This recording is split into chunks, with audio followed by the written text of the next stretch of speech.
morning, everyone. Another day, another blessing. Thank you for joining me. Spirit told me to ask you guys a question, and feel free to express yourself in the comments. Are you one of those types of people who have given a lot of yourself, and in any type of relationship, and you find out that you're giving more than the other person?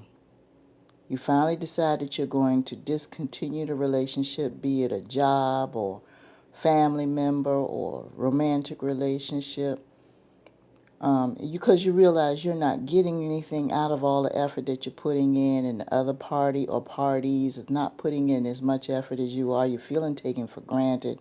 You have become aware of this and decide that you're going to leave. You move on with your life. You've erased that situation out of your mind. You probably moved on to a new situation in a lot of cases. And lo and behold, here comes that old person coming back with their tail between their legs, apologizing and want you back. Now, I've already addressed this in previous audios, but the bottom line is that they're missing your energy.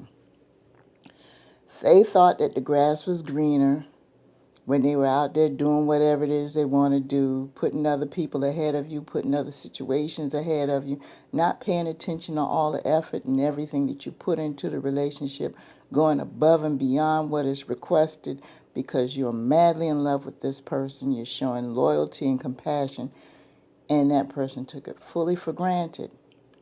So what they decided to do is, okay, well, if they left me, then I'm just going to be out here. And they realize that out here is not all it's cracked up to be. Them streets ain't loyal. Them hoes ain't loyal. They're just not.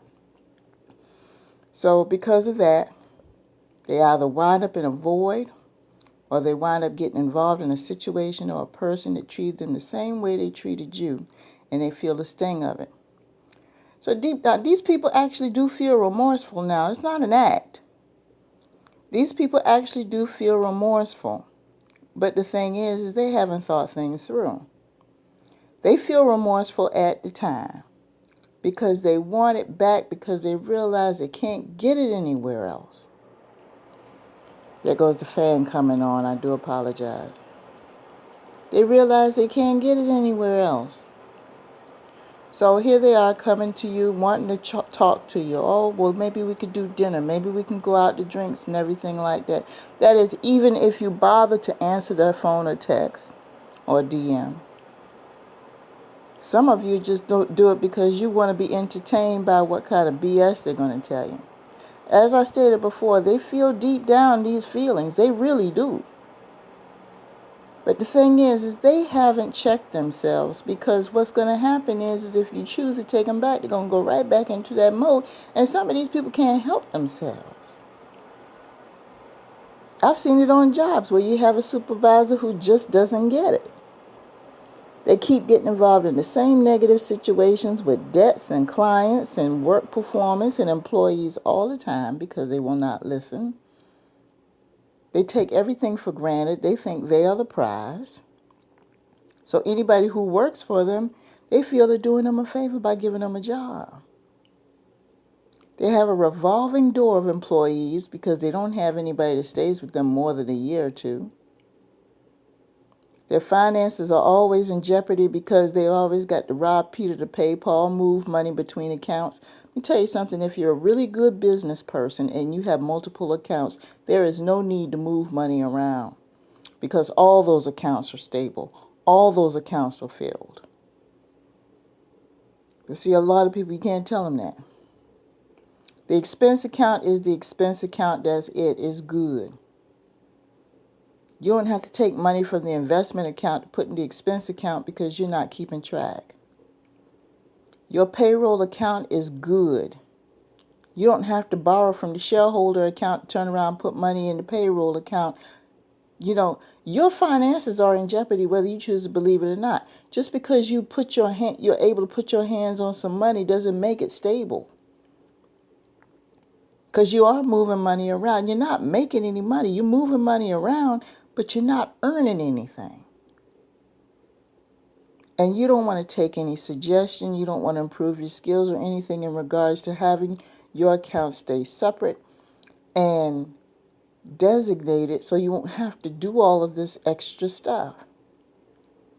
You don't treat your employees right, not offering enough hours, underpaying them, disrespecting them, whatever the case may be. And you don't care if you have a revolving door of people.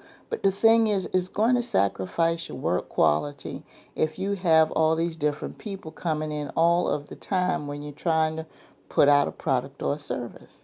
Because you don't know who you're hiring. But you don't have sense enough to see that. You take it for granted. And see, it's a shame. So how many times, and I pose this question, I'm going to let you guys go. How many times have any of you been involved in a relationship with an ex? Know that ex treated you like crap. You decide to leave, and maybe a month, a year, 2 years, they come back to you and acting like everything is hunky-dory, and they want to offer you some small, minuscule token of affection. It doesn't even nowhere equate the sacrifice that you made. First of all, they don't even have sense enough to even give you a heartfelt apology and go into detail as to why they're apologizing. Y'all heard me. If these people are going to apologize to you, they need to give you a detailed reason as to why they're apologizing to you. That way they have acknowledged their role in the situation. They can't just come in with snot running out their nose. I'm sorry, babe. I'm sorry. No, tell me why you're sorry, so I can understand that you get it. Tell me why. And maybe I'll give you the time of day. I won't get back with you, because I've moved on to something better. But I'll let you say your piece. That's me on a good day. For the most part, I usually ghost. It's been the story of my life. Don't get me wrong, I'm no angel. None of us are. We've all screwed up. I've screwed up and ruined relationships myself.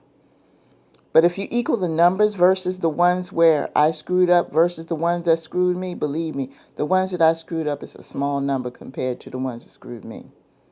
And once I'm done, I'm done. We all live with regrets. But yeah, let me know in the comments, how many of you have a lot of that going on? The minute you move on to something, that old situation that tore you up is trying to come back in.